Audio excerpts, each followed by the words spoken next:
পাত্রী দেখার সময় অনেক আছে দেখতে এসে আংটি পরায় দেয়।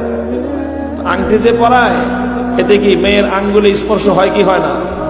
জায়েজ নাই। তাহলে কি করবেন? আংটি পরাইতে হলে কে পরাবে?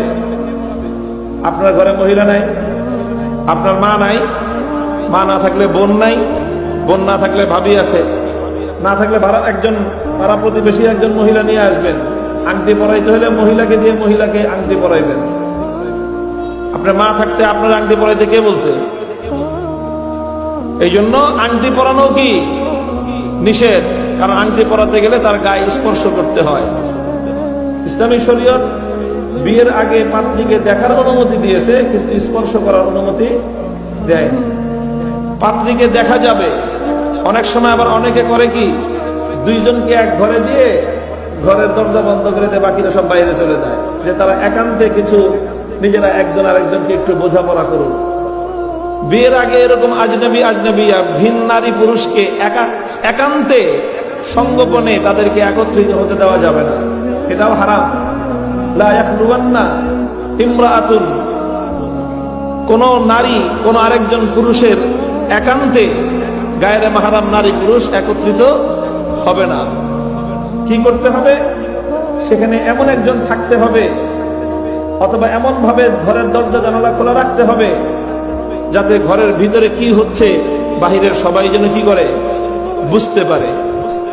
কোন বাচ্চা ছেলে থাকলো, বাচ্চা মেয়েরা থাকলো, থাকে না, ঘরের বাচ্চারা থাকলো সাথে, আর পাত্র পাত্রীকে দেখে গেল।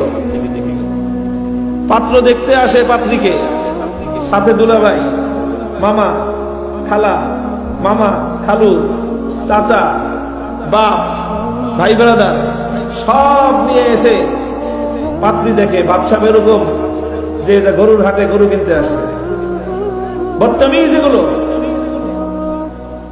আবার এটাও আছে, দুলাভাইকে না নিয়ে আসলে উনি রাগ করে আর বাড়িতেই আসবেন না। এই সমস্ত দুলাভাইয়ের বাড়িতে আসার কোনো দরকার নেই। যেই দুলাভাই গুনাহ না করলে বাড়িতে আসবে না, হারাম কাজ না করলে যেই দুলাভাই বাড়িতে আসবে না, ওই দুলাভাইরে আর এত তোয়াজ করার কোনো দরকার নেই।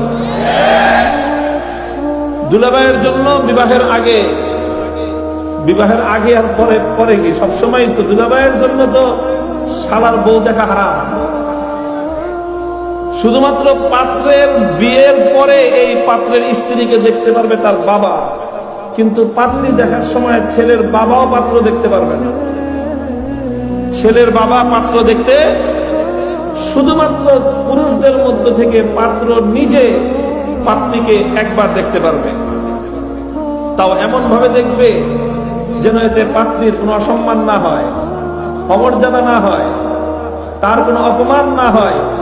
বিয়েটা না হলে তাকে যেন লজ্জা পেতে না হয়, এমন যেন না হয় যে তোমাকে দেখে পছন্দ করে নাই বলে বিয়ে হয় নাই, এমন যেন সমাজে যেন কথাবার্তা না হয়। এমন ভাবে দেখবে যাতে নারীর সম্মান এবং সম্ভ্রম, তার মর্যাদা এবং ইজ্জত সংরক্ষিত হয়। পাত্র দেখবে সসম্মানে, যেভাবে খুঁটিয়ে খুঁটিয়ে দেখা হয় পাত্রীর অমর্যাদা হয়, এইভাবে পাত্রী দেখার অনুমতি ইসলামী শরীয়তের মধ্যে নেই।